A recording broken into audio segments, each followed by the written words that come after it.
você falasse de uma questão que estava me escapando e eu tinha guardado aqui, assim, eu não podia deixar de colocar em cima da mesa, para você falar acerca da negritude do Machado de Assis e a forma como o movimento, talvez extemporâneo, talvez com anacronismo, não sei, você que vai falar, que critica uma talvez omissão do Machado de Assis em relação à comunidade negra, até não, errado.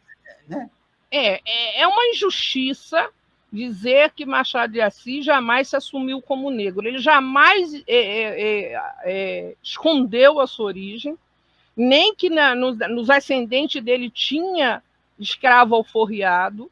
Ele, quando foi trabalhar dentro... Quem era o escravo alforriado? Era o pai dele? Era o pai dele, né? A mãe já nasceu livre por causa da lei do ventre livre, mas a avó dele já era escrava. As vós dos dois lados, paterna e materna. Aquele caldeirão que ele queimava as coisas dele, e você veja a questão do apego emocional. Ele guardou aquele caldeirão que era onde a mãe dele cozinhava e que ele recordava coisas boas da infância dele, ao mesmo tempo que era uma coisa oprimida. Por que Machado de Assis teve acesso a uma melhor educação? A mãe dele era lavadeira, numa família muito bem nascida, e a família custodiava os ensinos, os estudos, ajudou ele a tudo, mas ele, ao longo da vida dele, trabalhou em várias coisas.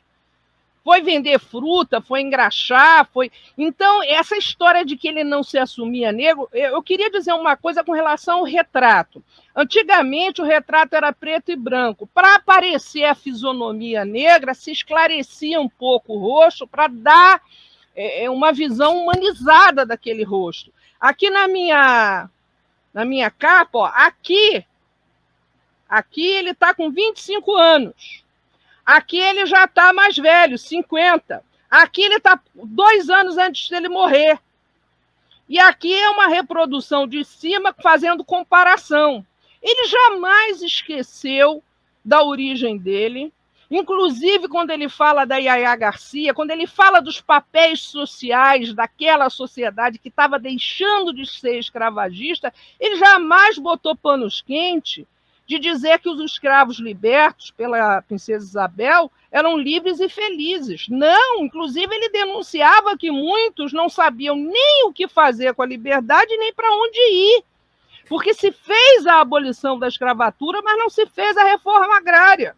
Então o sujeito ficou livre e perdido no contexto do país. E ele denunciou isso, ele escrevia em jornais, ele escrevia crônicas. Aliás, as crônicas de Machado de Assis conseguem ser até melhores que os romances, porque ele metia o malho.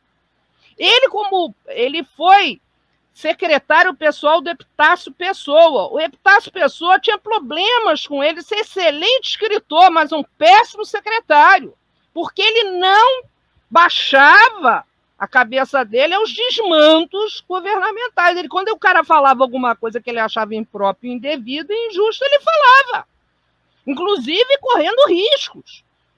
Então, essa ideia de que ele não assumia a negritude dele, que ele não... Primeiro que não existia a causa negra naquela época, não como hoje. Agora, quero deixar bem claro que ele já denunciou... Desculpe, aí está o anacronismo de quem critica. Sim. E outra coisa, ele já denunciava o preconceito. Ele já denunciava o que aconteceu com os escravos libertos sem eira e nem beira. Ele já denunciava o problema social de um país que deixava de ser escravagista, mas também não tinha como recrutar mão de obra de forma lícita e idônea. Então é muito interessante. Ele denunciou muita coisa. Ele botou a goela dele a gritar, só que dentro do contexto do tempo dele. E hoje os grupos mais ativistas condenam ele. Isso é uma ironia. Isso é olhar o passado com os olhos de hoje. Isso é errar de óculos. Vou fazer um corte só nessa parte e vou colocar lá com uma capa específica no canal de cortes.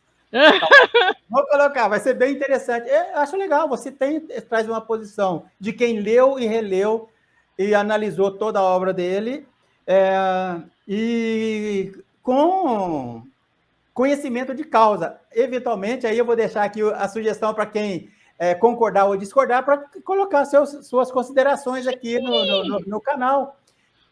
Legal. Eu, ao contrário de muitos pesquisadores, professores, eu gosto que a pessoa pergunte, que discorde, que ache o debate. A gente aprende, é como ele falou, nós erramos, mas até com erro se aprende.